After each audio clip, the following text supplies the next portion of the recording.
Okay guys, before I start the video, you need to know two things. RER stands for reps in reserve, and it is how many reps you could do after your sets. So let's say RER 3, then you could have done 3 more reps. If it says RER 0, then it is failure. You couldn't do any more reps.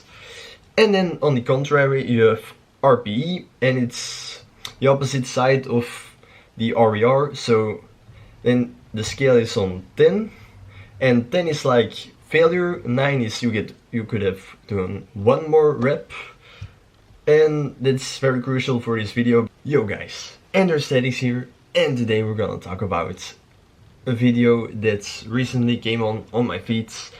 It was this video from Jeff Nippert, and what he talked about was how hard should you train in the gym. And it's a really interesting topic. So recently Coach Greg Doucette also made a video on this topic, reacting also on this video from Jeff Nippert. And for people who don't saw the video, Jeff Nippert is being accused of not training hard enough, and he wanted to settle the debates and end the discussions about it. So he asked 5 different people from different areas. It was a bit controversial. They didn't actually say, yeah, you should train this hard with this RPE. In the video of Jeff Nippert, they didn't actually say, yeah, always train like this. There was this doctor, I think it was Mike. Very interesting opinion. And what he said, it was, yeah, it depends on where you are in your mesocycle, and if you're at the beginning, you should do RER 3. But I'm not gonna explain everything. If you want to know what he said in detail, just check the video out. I will put the links of Jeff Nippert's video and Greg Doucette's video in the description down below. So if you want to check them out, do it.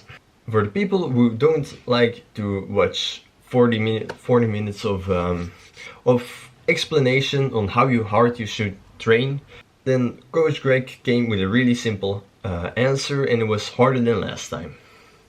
It was really that simple, but yeah, you should not always train harder than last time. If you went really hard and all in, and like to failure and everything, and drop sets and supersets, yeah, everything imaginable, to go really hard, and then you're like exhausted. And if you did that as natural, obviously you shouldn't do that every time you train, because it will fuck up your central nervous system, and then you need to deload very quickly. What I would say is train harder than last time, but in moderation. Beginners often do very easy exercises. The bicep curl, I see them doing really easy sets, and sure, it's gonna grow, it's gonna give you a lot of gains in the beginning, but after your newbie gains, there comes a phase where you should train hard, really hard. And I don't see a lot of people doing that. If you go train like it is your last set. So don't think, oh no, I should move a little bit back because I have 2 more sets to go. No, you can take a lot of rest time, so you recover from your exhausting sets, and that's a good way to train, because I used it and I recovered very quickly, so I could train really hard on my set and just focus on that one set, and I could do a lot of reps, a lot of repetitions with a lot of weights. So as a comment on Jeff Nippert's video, I want to say RER and RPE are not so reliable for beginners, because they don't know exactly what numbers they can do, and they just train with this weight and it feels comfortable, so they do that weight for, let's say, 12 times, and then they think, okay, this was like RER2, but in reality it is not RER2, it is like RER8 or something, because you have more reps in the tank than you think. And this is very common because with myself as an intermediate trainer, let's say, I also have this struggle because it's very difficult to just say, yeah, I think this was RER3, because we as beginners, intermediates, it is really hard to find out your RERs, so I wouldn't really count on them.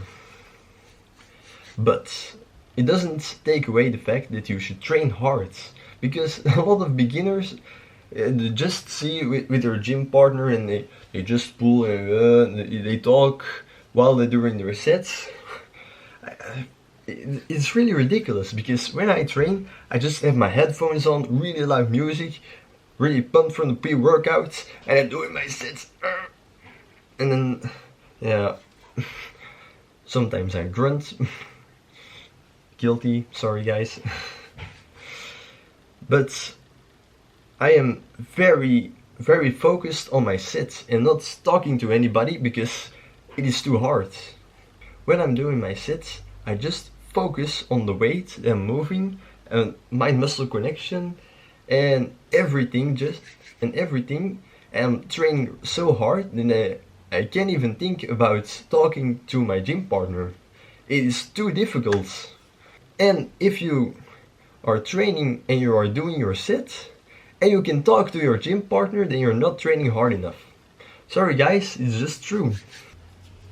Okay guys, so as I said, there is a lot of things you should consider about training harder, but this is a really crucial tip for everyone. So if you are in the gym and you look around and you see people train, and in my gym it is the Basic Fit, so there are not a lot of pro bodybuilders or whatever, so this rule doesn't apply to me. But if you're in the gym and you see everyone around you training hard, you should train harder than 60% of them. And if you do, then you're fine, you will make gains. But if you don't, consider training harder with like supersets, drop sets, everything, and increasing the weights and going beyond failure. So that if you have a gym partner, you just get forced reps, like he helps you move the weight, and that will be a really crucial point. Get away from this video is, if you're a beginner and you're not really making a lot of gains, then consider try to training harder and not always go to failure, but do some drop sets once in a while, because you don't want to do every exercise or every workout doing everything on a drop set or supersets, because it's very intense, and as I said, it will fuck up your central nervous system. You see where I'm drawing the line here? So you should train hard, but not so hard that you will suffer in your next workouts from that one workout you did where you go all out. So don't do that, because I myself, when I'm doing push-pull legs 6 days a week. So I train each body part 2 times a week, and I train really hard, but not always going to failure. Sometimes I do drop sets, like in my isolations, and it's also a really big thing. If you go on to failure in your compound movements, so let's say bench press, squat or deadlifts, it is way harder for your central nervous system than going to failure on your bicep curls, because biceps is only one muscle, and let's say the bench press is like the chest, the shoulders and your triceps. So they're all three really fatigued, instead of just one muscle really fatiguing. So was it really? So that's it for this video. I'll wrap it up. But if this was helpful for you, let me know in the comments, because I don't know if you guys understand me or if I should clarify some things up. Just let me know if you have any questions, and as always, peace out.